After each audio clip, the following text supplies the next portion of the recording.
এদিকে জাহানারা আলমের পাশে দাঁড়ালেন নারী দলের সাবেক অধিনায়ক রুমানা আহমেদ। বললেন, ক্রিকেট নিয়ে গর্বের পরিবর্তে এখন লজ্জা হয় তার। মঞ্জুর ইসলামের বিরুদ্ধে রুমানার অভিযোগের শেষ নেই।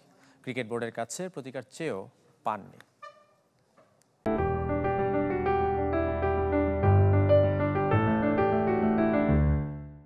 সারা জীবন ভালো ক্রিকেট খেলে এই সুযোগের অপেক্ষায় হয়তো বা থাকা লাগতে পারে। তো এটা আমার জন্য একটা লজ্জাজনক ব্যাপার। তো বারবার এত চ্যালেঞ্জ আসলে নিয়ে পারা যায় না। ক্রিকেট নিয়ে গর্ব নেই, ক্যারিয়ারের পড়ন্ত বেলায় আক্ষেপ আর হতাশার গল্পগুলো দীর্ঘ। বাংলাদেশ নারী দলের সাবেক অধিনায়ক হয়েও যখন এমন মন্তব্য করেন রুমানা আহমেদ, তখন দেশের ক্রিকেটের অপ্রিয় বাস্তবতা দিনের আলোর মতো স্পষ্ট। প্রশ্ন উঠেছে, রক্ষক কি ভক্ষকের ভূমিকায়? যৌন হয়রানির অভিযোগ এনে আলোচনা উস্কে দিয়েছেন জাহানারা আলম। এ পেসারের কাঠগড়ায় জাতীয় দলের সাবেক নির্বাচক মঞ্জুরুল ইসলাম সহ অনেকে। সতীর্থদের এমন অভিযোগ নিয়ে মুখ খুলেছেন রুমানা আহমেদ। এই টাইপসের প্রবলেম আমাদের সাথে ওইভাবে শেয়ার করেনি কখনো।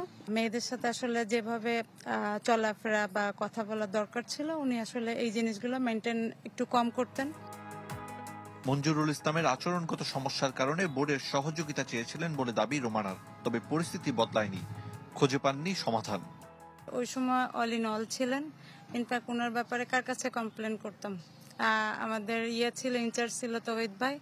উনি কি বলবো, উনি বলতেই অজ্ঞান, মানে উনি যা বলবে, যদি ইয়েস বলে তো ইয়েস, নো বলে নো, ওই টাইপসের সম্পর্ক ওনাদের।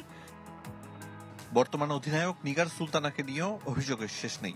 দলে গ্রুপিং আর বাজে আচরণের অভিযোগ এ সাবেক অধিনায়কের। আমরা ন্যাশনাল টিমের প্লেয়ার, আমাদের তো ওইভাবে করে তো রেসপেক্ট করবে।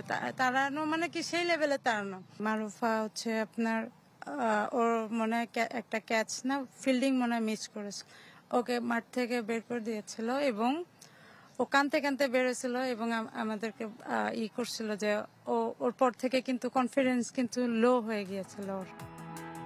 আমিনুল ইসলামের নেতৃত্বাধীন বিসিবিতে রোমানার চাওয়া পুরনো ঘটনার সুষ্ঠু তদন্ত, ক্রিকেটের নিরাপদ পরিবেশ। আরিফুল ইসলাম, চ্যানেল 24, সাভার।